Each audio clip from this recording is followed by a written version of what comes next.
Dum. Morning.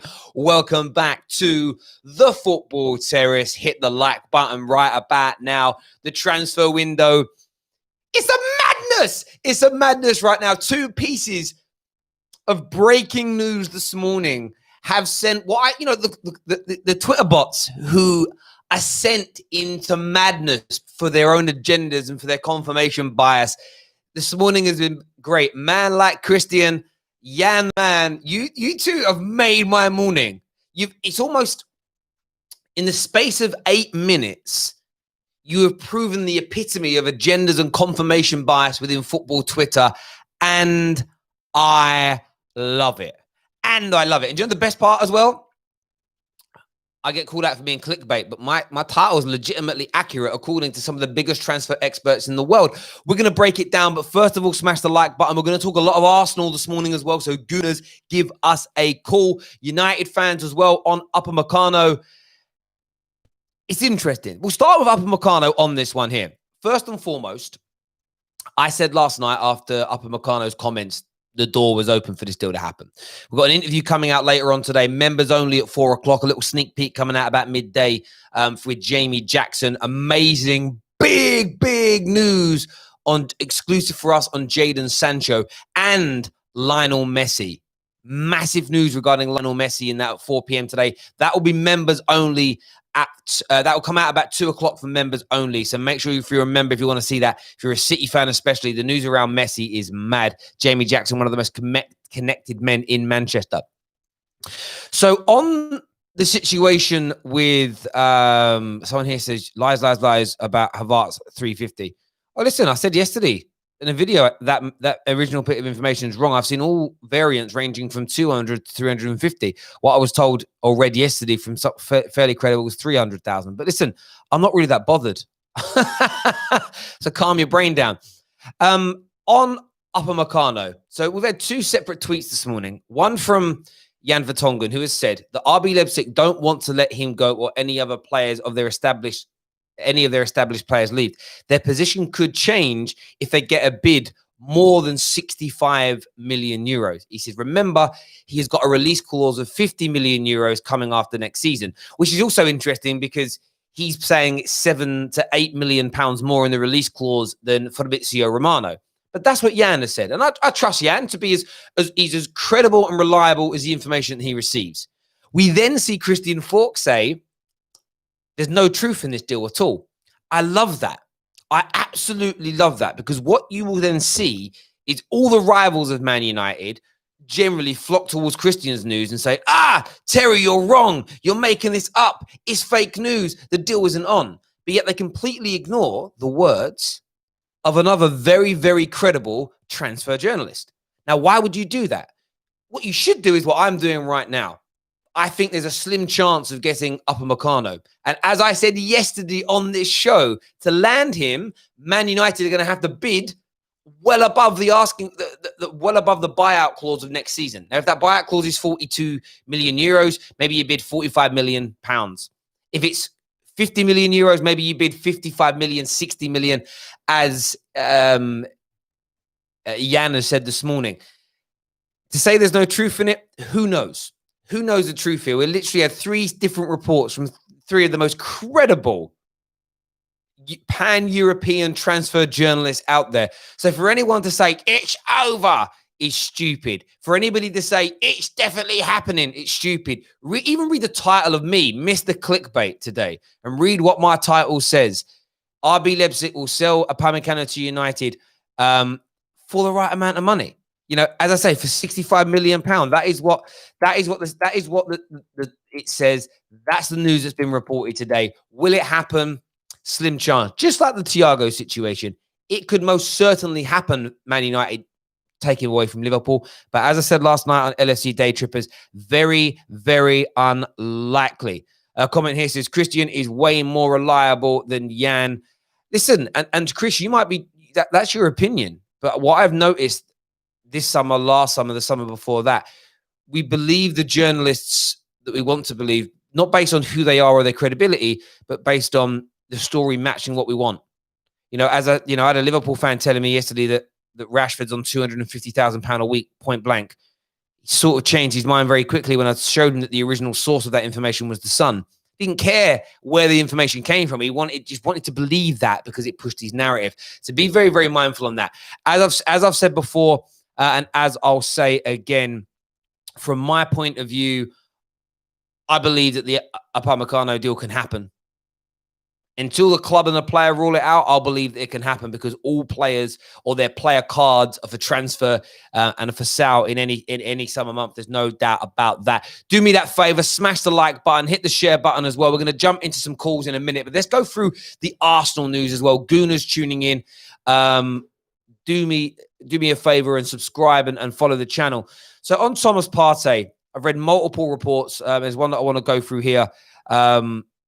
That says Arsenal were very close to selling Guendouzi and Bellerin, looking to raise somewhere in the region of around £50 million collective for those players. There are other fringe players as well, so the likes of Mustafi and a few others that may go.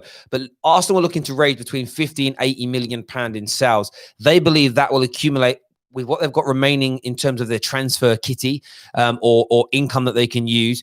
What that then means from their point of view is they're going to be able to go out and go after two players. The first one is Thomas Partey, that we know has a £42 million buyout clause. The other, and I've been using Google Translate to learn how to pronounce his name right, and I think it's pronounced Aouar. Aouar. I think that's how you pronounce it. Aouar from Olympique Lyon. Very, very talented individual. Arsenal are linked with him. And last night, from the words, David Ornstein said, they confirmed that United have held discussions and they're likely to place a bid for Asim. I want to get that pronounced right again. I want to get it right here. Hang on, let me just, people are calling on Skype already, so I've got to turn that down. Aouar. Aouar. I think I want to get that right. So for me, really interesting. That Arsenal are going after these two players. And what I want to pose is this question. If Arsenal can pull these deals off, if Arsenal Football Club can bring these players in, how does that transform Mikel Arteta's Arsenal team? Will they be genuine contenders for the top four next year? I want your views. I want your opinions. I want to know what you're thinking and you're feeling about this. The Upamecano news as well. Come on and have your say. Which journalist are you believing and siding with? Come on with some rationale. Come on with something tangible to say. Our first caller is Karim. Karim, welcome back to the Football Terrace, my friend. What do you want to say? Morning, mate. Yeah, good to hear. I just want to comment on what's happening the past few days, especially with the United Van de Beek and this Upamecano, and now Arsenal with Gabriel.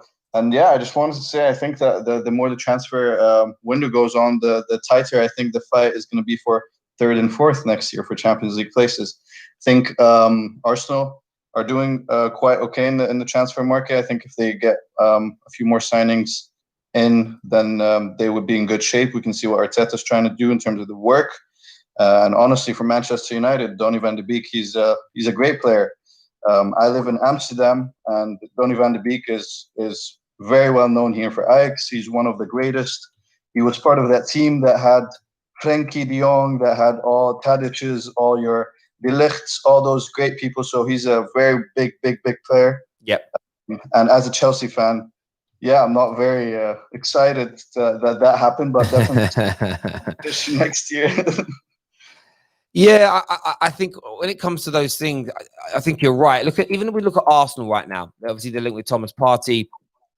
And I want to get the pronunciation of this guy's name right again, because I'm going to put it through again. Aouar. Yeah, Aouar. Aouar, like that. Yeah, I'm terrible with learning new names it's anyway, especially. pretty hard. But I want to try and say it right. Yeah, I look at someone like that, and I think from my point of view, if Arsenal pull off those two players, they suddenly become a completely different kettle of fish. They become a different kettle of fish to what we're thinking they might be right now. So the top four race just opens up, heats up, and sort of, and everything kind of in between in relation to that. But I think that it's one of those things to me where what I love about this news is the fact that everybody looks like they're doing business. And of course, I was on a show with the Liverpool boys last night, and LFC Day Trippers, and they're quite calm over on that platform. If I'm being honest, they're not. There are sort of Liverpool fans I'm seeing on other platforms that are really sort of like panicking about the market at the minute. But the fact that we're seeing some Liverpool fans panic, the fact that we're seeing some football fans panic about their team's business. We had a gooner that phoned up yesterday, or maybe the day before, when we signed Van der Beek. It's like, right, we now need to do more. As a football club, we now need to do more. We now need to do X. We now need to do Y. We now need to do Z. As an example, because they've seen Man United go out there and improve, and I think it's almost like the knock-on effect. And I've got an interview coming out later on today. Watch this space on Lionel Messi, and if Lionel Messi ends up coming in again, watch things change. Watch things change again in relation to. Watch things change again in relation to how teams feel their season may or may not go. Yeah. And that's what I love about the transfer window. And it's why too many fans get like held up in the transfer window around, I prefer this journalist to that guy. Terry, you reported on this story and it didn't happen. Or Terry, you didn't report this one and it did happen. And it's like that's the whole point. I'm here this morning to say, listen, we've had two of the most credible journalists in the world tell us that Upamecano is not happening. The other saying, well, it most certainly could if the bid's 65 million or above. And then that raises the question. And that's why it becomes a brilliant debate. Because for me, I think about all these possibilities. Exactly. And then it becomes, this is where, exactly. And this is where it becomes a debate for fans. I would say this, what would I rather right now? What would I rather? Man United wait until next summer and maybe pick this guy up for 40 to 50 million, because again, we're having different reports on what the buyout clause even is, right? Between 42 and 50 million. But let's just I heard about 50, let's round up to the highest number. What would you rather? Wait next year and pay 50 million, but have competition for maybe 3 or 4 other clubs, or pay 65 million now and guarantee the player? That's almost the conundrum that I think Man United find themselves in. And for me, as football fans, we should enjoy that debate. Whether it comes off or not, that's no different to debating who's going to win the league, who's going to be the top goal scorer. And I think football fans it's kind of weird how football fans seem to, it's almost like they don't want to enjoy the transfer window and they want to take it too seriously. Just have fun with it. They're too stressed, Yeah, I'm the same. Like, I don't care which of the two, well, I do care. I want Jan to be right. But it doesn't stop me from saying that I trust the credibility of Christian Falk. And as you said, that's the beauty of it. That's the beauty of just looking at the transfer market and dreaming of Messi coming to the Premier League, playing alongside De Bruyne, going against your Liverpools and your Chelseas. It's all part of the allure and part of the beauty of it, and part of the beauty of the Premier League. But let me ask you a quick question. Yeah, man. Do you think the Sancho deal would affect whether realistically you can get Upamecano this summer? The Sancho deal, did you say? Yeah. Yes, I do. I think that the Upamecano deal, I would give us a 20% chance of doing this summer. I think the Thiago deal, I give us about 5% chance of doing this summer. The Sancho one is still that's on for me. 12 p.m. on the Football Terrace. Watch for the video with Jamie Jackson dropping. I don't want to reveal too much because of the information that he's given or what he. And what's interesting with Jamie Jackson, just to demonstrate this guy's credibility. When Man United go on tour, this guy travels with the squad. Jamie Jackson is the official biographer of Ollie. That's so all. Christian Falk of Manchester United. So that is what I'm saying here about Jamie Jackson. So listen, he won't ever reveal his sources. He even plays it down. He even sort of plays it down in relation to. He sort of even plays it down in relation to who he knows and what he knows. When he speaks about deals, he's like, when I spoke to someone that knows about the deals, and I'm like, Jamie, I love how you won't even say that you spoke to your connections, but he is a very well-connected man, works for the Observer and Guardian. The Sancho deal is on. The Sancho deal can still massively happen, and it needs to be the focus for me above the centre-back areas, because unlike Chelsea and unlike Arsenal, defensively wasn't Man United's problem this season just gone by. From Christmas onwards, we had the best defensive record in the league. We had more clean sheets in Europe than anybody else. Would I love to see an Upamecano come in? Yes. And by the way, United signing Badashila this summer doesn't rule out going after Upamecano next year. It literally doesn't stop Man United from doing that. So it's a real interesting one. We added another caller to the stream. We've added Mr. Reddy to the call. What do you want to say, my friend? Hi, Terry. I just want to say we signed Van der Beek, we signed Upamecano. we sign Sancho, I think we challenge for the league. We're just up there with Chelsea, because those signings are so quality and so class to improve a team that was so good last season. 3 semi-finals, finished third in the league. I think we should be really there. I don't want players like Pau Torres or Badashir or the good young players not proven in the Premier League. Like players like Upamecano, okay, didn't play in the Premier League, but they're proven, they're well known. I just feel okay, we might not get him this season because of how much he is. Because we need to get the Sancho deal done. That's our main priority. So if we sign Sancho, we're definitely not going to get Upamecano. No, I think we're not season. I get that. I think what's interesting as well, though, is again, this is where people they want to ignore all previous pieces of news to push their agenda. And listen, every time United are linked with a player, we're told it's impossible. Go back and look at some of the early videos I did in April, May, and June about links to Van der Beek. Just go back and read the comments. 50% of them are like, you're deluded if you think you're going to get him. So if you ever see any of those people then comment on the transfer being delusional, people are just idiots when it comes to that. They really are. I think what's interesting is that Monaco have told Man United that you're not getting Badashila unless you pay us Martial level money. Well, the amount of money, that would mean you're talking a 50, 60 million pound bid. Well, if you're going to pay that much, you may as well just go and break the bank now and sign Upamecano. I wouldn't want to drop 50, 55 million on Badashila I know that next year he might be available for between 40 and 50 mil on a buyout clause. I'd rather drop that money right now, maybe even a little bit more on Upamecano. Do you get where I'm coming from? Like, at least we've all seen him play. We know how good he is. He's playing in a much harder league. He demonstrated that he's brilliant in the Champions League. So from my point of view, this is where fans have got to like, oh, I don't want to pay over the odds. Why would we pay above the asking price or above the buyout clause next year for him?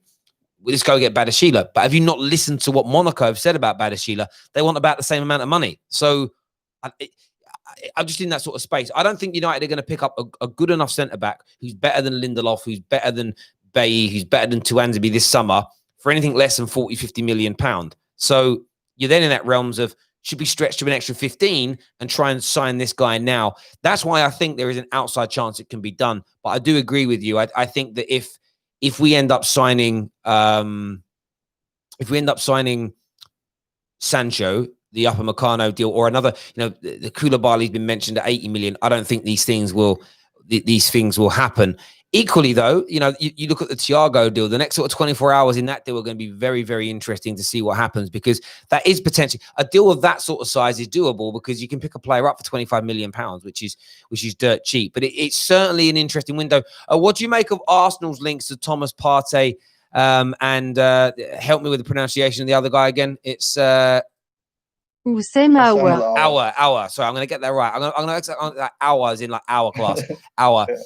What do you make of Arsenal's links? Do you think that do you think they stand a chance of landing one of those, to both those players, or if not one? What do you reckon they'll do this summer? I think they probably have a chance with Thomas Partey. I think he's a fantastic player. I think United should be looking at him. I think he'll really prove that Arsenal team a lot. Their defense, we never seen Gabriel play in the Premier League, so David Luiz is still shaky there. But they're building a good side, and I like what Arteta is doing to the team. They've already won 2 trophies. Okay, not big trophies, but they've done well in the league since he came. I think they'll be right up there challenging next season if they sign those players. They back by the board. I think they'll be right up there. I think Spurs will also be up there. Everton are making some good signings. Everton will really be up there. Sheffield United, Wolves will be there. So if United don't sign some players, don't sign Sancho, I think we'll be fighting for that 4th, 5th, 6th place. There we go, boys. I appreciate you both coming on, having your say. Really good points made this morning. Thank you. I'm not sure who this is because they don't have a username, but welcome to the Football Terrace. What's your name? Yeah, I'm Andreas. Hello, mate. Who do you support, bro? Arsenal. Come on. How do I know that? Just by hearing your voice. What do you make of your links this morning? Strong links. Looking at Thomas Partey and Aouar. What are you saying? Thomas Partey, we've been linked with him for ages. I do think that we should just go and get him. He will He's a really good midfielder. Can play CDM, box to box, really commanding. Create the spine of a team. And Aouar is great. You could see him against Juventus for Lyon. He was amazing. So I do think if we could get these signings, it would actually help Arsenal very much, Could actually get us top 4, So 8th. Yeah, I mean, certainly do that. We've added TD shifts to the stream. We know TD is an Arsenal fan. What do you make of your links this morning, bruv? Thomas Partey, man like Aouar, I think that's how it's pronounced, something along those lines, linked to Arsenal. Would that be it? Would that complete your transfer window and give you as much chance as ever before of making the top 4 again? I think it would definitely give us a chance at top 4. There's no doubt about it. There's no doubting that Aouar has amazing quality. He was especially immaculate during the Champions League games. Last season. There's no doubt that he has absolute 100% has the potential to become a world-class player given enough time. And I think he would do well in the Premier League, considering that it would suit his certainly suit his play style. As for the Thomas Partey thing, I think there's no doubt that he will 100% improve our midfield section. You've got the likes of Danny Ceballos coming back from loan as well. So if you have the likes of Partey, Ceballos, and Hassan Aouar as well, I think that would be a very, very upgraded midfield, especially in terms of what it can compare to the other midfields, especially in the top 6 as well. As for the Upamecano thing, I'm not going to sit here and say mug United off and say I don't think you guys will get him. I think if you guys do end up getting him over the line, I think he would 100% improve your defensive line. As I said with Jadon Sancho, if you guys get that deal over the line, I think that would improve your right wing options as well. So, I mean, I think there's lots of interesting business to happen this summer. It's just it's all a matter of time and what kind of offers are made. No, I completely and utterly agree. I've said before, there are some deals that are off the table, and this is the interesting thing. Rivals of United, or sort of fake United fans that twerk for rivals, their stories today will be Upamecano deal dead, confirmed by Christian Falk, who, by the way, I trust and I think is as reliable as the news he is given. I don't think he's a stirrer in any way, shape, or form. Equally, I trust. I've had private conversations and on-air conversations with Jan. Jan talks a lot of sense as well, but of course, people will seek out the confirmation bias. When Arsenal were linked with Thomas Partey 5 months ago, everyone laughed at Arsenal being able to sign him. By the way, I didn't. I said all along that the big clubs can attract whoever they want. We've added Shane. Shane's a Man United fan to the call. What do you want to say, my friend? With this Upamecano link, I think he'd be a very good player for us to get.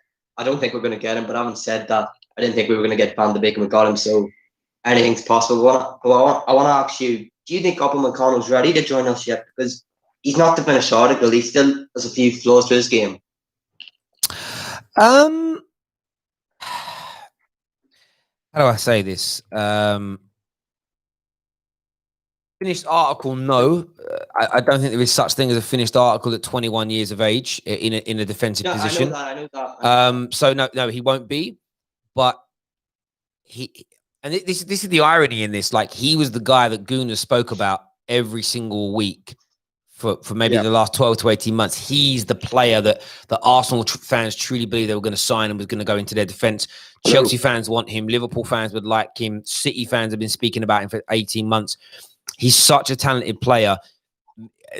The team that signs him now or in the next 12 months is the team that either has him for the majority of his career or will be the team that makes mega money off of him in 3 or 4 years' time when he reaches the very highest level and surpasses the likes of the levels of the Koulibalys of this world. And I said a few months ago, I'm up for signing a Koulibaly, but I think you can do better business by signing the next one. At this point, I actually don't think there's a need to have a ready-made. It'd be great to have a ready-made centre back, a Thiago Silva or a Koulibaly next to Maguire. I'm more interested in signing someone who's going to improve our defense in the short term, but give us a 7, 8, 9, 10-year plan in that area as well. And I think he could be that guy, certainly, in relation to doing that. Whether it happens or not this summer, my personal opinion is I think there's a slim chance, but I don't really know. And I've never claimed to that. Do I think it's plausible? Do I think there's a way it can be done? Like, my opinion hasn't changed from yesterday. He isn't an indispensable player. If the right bid comes in, he'll go. It's whether United are prepared to part with that level of money. You know, you look at the Liverpool squad right now. People would say Van Dijk's unmovable. If a team come in and drop £200 million cash bid on your table, it changes the complexity of how you feel. It does in every way, shape, and form. We've added Josh to the call. Josh, what do you want to say, my friend? Hey, mate, just want to say how good is it? Donny van de Beek's finally come in. That was a completely brilliant piece of work. Kind of an obvious signing for Price and links with Van der Sar, but super excited, super pumped. We're getting some world class in the midfield again. Mm-hmm. But basically, what you were just talking about in regards to a young and fast centre back, I was having a debate with my cousin earlier today, who's a big Liverpool fan, and he's been harassing me. You know, you guys haven't done any business, and blah blah. We're linked with Thiago. He was trying to big up the fact that he thinks they're going to go back to back, which I think there's a possibility, but that's by the by for now. I had to come back at him in regards to one of the points he was making, where I was saying, you know, from the point of Manchester United where they are right now, we're one of the teams with the youngest average age of our overall squad out of any of the top 6, let alone the entire league. And the fact that we finished third was essentially a mixed and crap season by overall standard of the Premier League. The fact is that even if we kept the same squad and came into next year, all of a sudden, you know, they're 1 year for the better for the experience. Mm-hmm. And the likes of Greenwood and, well, not so much Rashford, but Greenwood, Fred, even with his good run of form, all of these players that were sort of borderline fringe players are now 1 year for the better for the experience they have. Adding Bruno, adding Igalo, potentially Sancho, and all of that, we've now got, well, potentially getting a couple of positions filled that all of a sudden makes our alternative team not as horrible as it was last year. So we're actually in much better stead. The young kids are going to be more experienced, and everyone was saying, oh, Ollie's reached his ceiling, he can't take it any further. But when you've got experience, well, yeah, the thing is getting older. But Josh, yeah, on the Ollie comments, and this is what I would say. I think a lot of what you said there makes sense. On the Ollie comments, we don't know what we don't know, and this is the problem with a lot of football fans, especially on social media. Is everybody, society does this right now. We often present hypothesis as facts. Ollie's reached his ceiling. How do you know this? They give you some kind of weird, ambiguous, vague answer. They don't actually. There's no substance behind what any of them what any of the doubters say. The fact is, if we sign if we sign, say, 2 more players of Van der Beek level and above this summer, what is a fact is that Ollie hasn't had a squad that, one, he has purchased and has been as talented as what he'll then have in front of him. So let's see what he can do with that squad. But remember, and let me say this now, if Ollie gets, if we sign Thiago and Sancho and add it to what we've got and Van der Beek, and we finish second next year, 8 points behind winning the league title and look brilliant, I'm just throwing that out there as an example. The same people that doubt Ollie's ability will just say it's nothing to do with Ollie. It's about the quality of player. They freestyled it. Their quality shone through. It was moments of brilliance. People that doubt Ollie and are completely and utterly subjective in it. It's all about their emotion towards Ollie about to reviewing the objective facts. They're never going to change their mind. No matter what he does, they're never going to. I mean, I saw one guy tweet the other day, no matter what Ollie does as a Man United manager, he's never going to be fully behind him. And it's a case of, that's one of the, imagine being a Man United fan and pretending to be a Man United fan and saying those things. It's an absolute disgraceful thing to say. And that's it. Like, you can have an opinion that Ollie's not going to get any better, but your opinion should be able to change based on the performances that are in front of you. And if we mirror our second half of season form for the entire campaign next year, which is more plausible with Bruno from the beginning, as you say, all our youngsters 1 year older, Pogba hopefully staying fit, and then the addition of Donny van der Beek and maybe 2 more people, to say that isn't plausible that we couldn't do that for an entire season with maybe a 4 or 5 week bad spell, which all teams tend to have each season. I don't understand why that isn't a logical theory to have. And anyone that's saying that that isn't plausible is, for me, is purely and simply in the denial curve phase. And you see, like, and when I was talking about an alternative 11, I mean, you look at, it's being made a very consistent thing. You know, the drop off in quality to the bench was not there.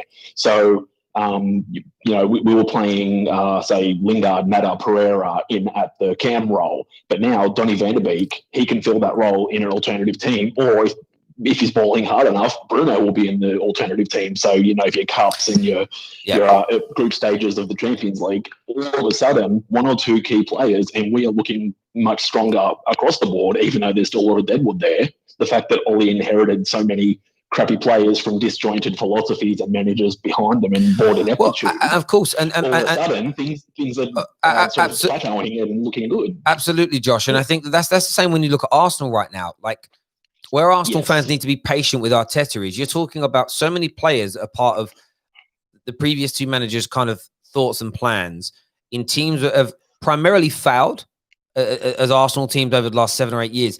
And it takes time to move those players out, bring new individuals in. These things can't be done in 1, even 2 summers. It takes 2 or 3 years. Look how long it took Jurgen Klopp. Even look at Man City. Man City have had all this money for 12 years now. And it took them all that time. They won league titles along the way. But look, people have got to go back and look how long it took them to win their first trophy with the billions that came in.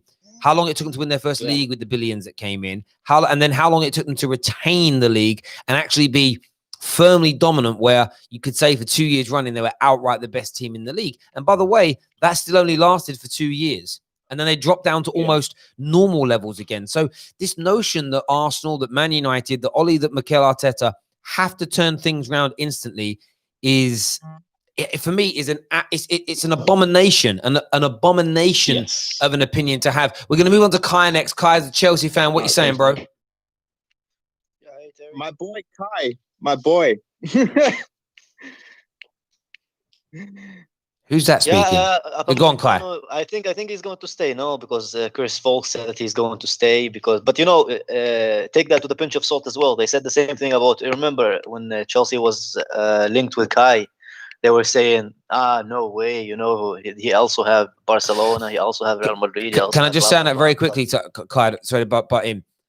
Christian Falk is also the guy that reported that Man United are making inquiries into Thiago. Christian is also the guy that said there's 48 hours for Liverpool to get this done. Otherwise, the market opens back up and other players can sign him.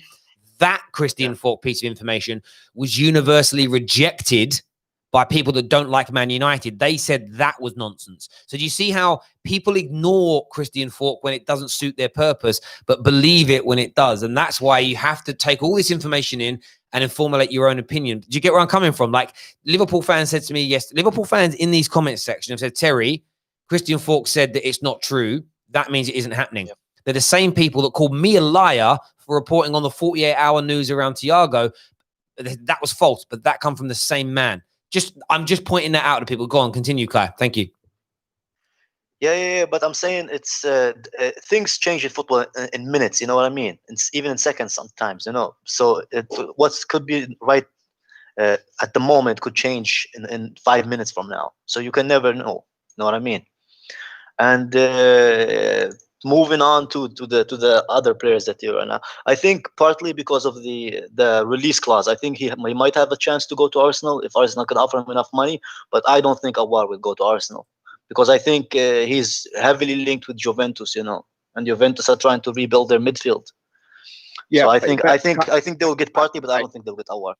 But Kai, like, I get what you're saying, but also don't forget that Juventus is also signing McKenzie from Schalke as well. So unless something happens and they drastically decide to go for another midfield, I think if you look at it from the outside perspective, I think the most likely target, and he came out and said he wants to join the Premier League. He wants to join the Premier League. So if you take that as a pinch of salt, then the two teams that would potentially want him would be Man City and Arsenal, right?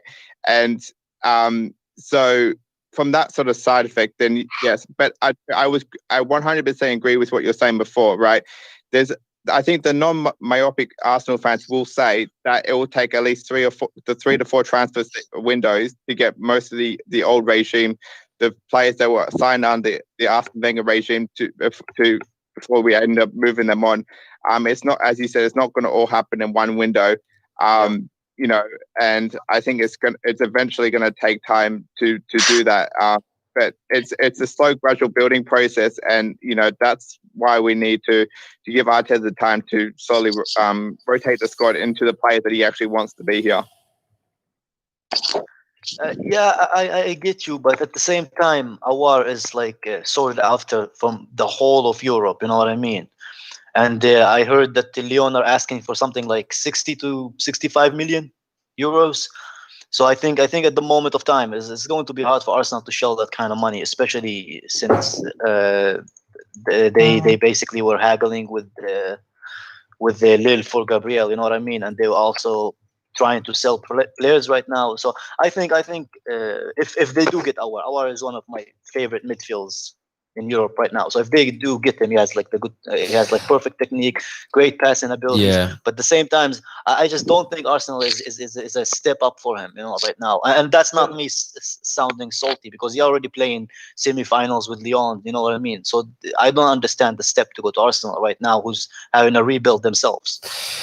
Listen, I think that there's we can get stuck in the weeds on that debate, but that's a good point that's been made. We've added Born Red to the stream. What I want to point out on here, social media is popping off right now, and this is my one ask of part of the Football Terrace community is to read multiple sources. Like I said 2 days ago on this channel, we were attacked by Liverpool fans for, in their eyes, producing fake news and saying that there's 48 hours for the Thiago deal to be completed. Otherwise, the player will be opened up to the wider market. They were so angry, in fact, they didn't listen to what was actually said. They just said, Terry, we don't have 48 hours to complete him. So no, that isn't what was said either.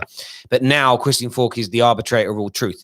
Right now on social media, there are multiple journalists from all different angles that are challenging Christian Falk. Some are backing him, some are challenging him. Some are saying that they want the deal United, but they haven't.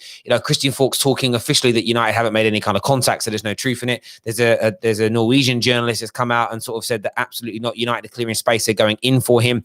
It's such an interesting space, this deal right now. And the fact is, if you have 4 or 5 different journalists with 4 or 5 different views, that tells me nobody quite knows what's going on, which is why these things are open. If it was every journalist saying, no, it's dead, there's no truth in it, then I would believe it. But Born Red is on the line with us. Born Red, what do you want to say? Yeah, so I'm going to speak about first Arsenal, then Man United. So firstly, I agreed with what Kai was saying, but I disagreed with the part that he said, I would rather stay at Lyon than to go to Arsenal. I feel like Arsenal is a bigger club than Lyon, even though Lyon got to semi-final, yes, but when did they say would he rather? I said, in my opinion, it's not a step up for him. I didn't say that he would rather. I don't know what he would rather. Yeah, okay. Like, I do think Arsenal will step up to Lyon. That's what I'm saying. So I don't think they're at the same club. But then I don't think Arsenal can get Aouar and Partey at the same time. I agree. Because, like, we already see news that to get Partey, they're going to sell a 2-3 players, like their left back, Kolasinac, and a centre back and all that. So I don't think they'll get both of them. I do think they'll get one of them, though. I think one of them will happen. And to come to Man United, what people need to understand here is Man United is getting linked with a lot of players. And someone's saying it's fake, someone's saying it's real. But people have to understand this. What Man United is getting linked with until now, all of them is quality. Thiago, Sancho, and today Upamecano. So if any of those deals happen, it's an upgrade. If any of those deals happen, it's an upgrade for Man United. So rival fans can say all they want, but I think Man United will get another quality signing in, and they will get in the top 4. I think for sure. There you go. What's your thoughts on Man United? What's my thoughts on Man United? You said you were going to talk about Arsenal first, then Man United. What, didn't you hear me? Maybe I blanked out. What did you say? He said that realistically. Go on. Okay, look, I said that Man United, right now what we're hearing is they have 3 main targets, Upamecano, Sancho, and Thiago.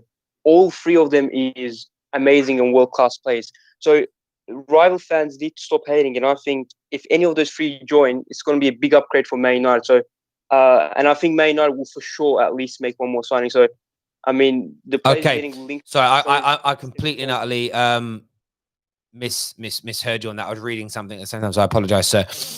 No, listen, I think you make some really good points there, and that's the whole point of the transfer window. It's about debating these things: what is going to happen, what isn't going to happen. Remember, you know, not one major journalist around the world had any idea that Donny van der Beek was about to happen. Not one. Yeah. And even when it first kind of came to the public forum on that Saturday evening, remember that the Man United based journalists, Simon Peaches, Simon Stones, very much played it down.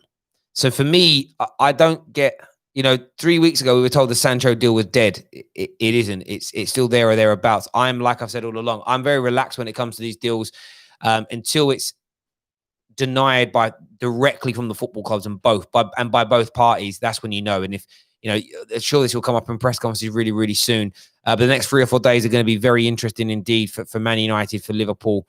Probably not so much for Chelsea anymore. Chelsea have got all the business done that way. But Man United, Liverpool, Arsenal.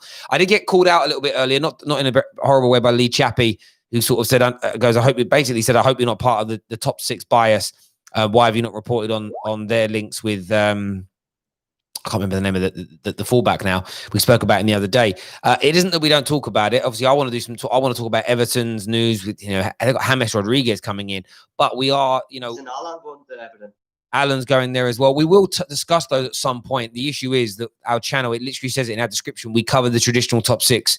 So we cover those teams primarily. So if there's breaking Arsenal news and there's breaking Leicester news, we're always going to pick the Arsenal news because that's what our channel is based on. The same as yourself. If you're at Leicester channel, you're not going to go with the breaking Man United news. You're going to go with the breaking Leicester news. It's and I mean that with all due respect. So we will try and cover some of the teams outside the traditional top 6. But there's so much content coming. It's about bandwidth. I don't have that. I've got a lot going on today. We've got DT on the show tomorrow night, which will be great. Got the Jamie Jackson. Remember, Jamie Jackson interview. We've got a sneak peek at midday. And then at 2 p.m. for members only, the full interview is going to come out. So if you want to be a member, if you want to see that, we talk about a lot. We talk about the Ole Gunnar Solskjaer autobiography. Some amazing stuff to come out of that in terms of what people are saying. We talk about Sancho to Man United, exclusive information on Sancho to Manchester United. And we talk about other transfers in there as well. But the big one for me, the real big one, is Messi to Manchester City. And just to give you an idea about Jamie Jackson's credibility, this guy flies in the private planes with the Man United squads, with the Man City squads when they go away on tours, when they go to games. He's the official biographer of Ollie. So to act like he doesn't know what he's talking about, or maybe doesn't have a little bit of inside information, would be highly, highly stupid indeed. So the comment is, Terry has lost it. I don't really get where they're coming from. We lost it. Terry, can I just say that? Can I just say that you have the most amazing app that tells you that Koulibaly is like, it's not very good, right? Y-Scout, right? So if Y-Scout tells you that Upamecano is better than Koulibaly, then clearly that Man United should go for Upamecano, right? Because and Man United should give you a sneaky 2 million for the advisory fees. Yeah, listen, Man United, if you want to throw some money my way, I can give you some great advice. I've got a brilliant success rate. Everything I ever predict comes true. Everything. Which, by the way, that's tongue in. Anyone watch people go, no, you got this wrong. Yeah, because it's a joke. I actually, do you know what's happening? Like, humor has been removed from education, workplaces, because everyone's scared of being offended. Because of that, I think we've created a generation that doesn't understand sarcasm and jokes. Do you get where I'm coming from? It's you say things like, no, Terry. But there we go. Listen, everyone who's tuned in this morning, thank you very, very much. Watch this space on this news. It's gonna be so interesting in the next 3 or 4 days. And by the way, I think a lot of clubs are trying to cram a lot of these deals through. Because remember, if any of these players that your club are linked with play for their national team over the course of the next week, and then your club signs them, they have to do a 14-day of isolation when they arrive. So you will get clubs. Thursday, no? Yeah, so we've got a day or two to get these deals secured. Otherwise, whatever happens is a 14-day quarantine period. Clubs are not going to want that to happen. So it would certainly be interesting. But until next time, everybody, take care of yourselves. Goodbye. God bless. And we'll see you all again very, very soon.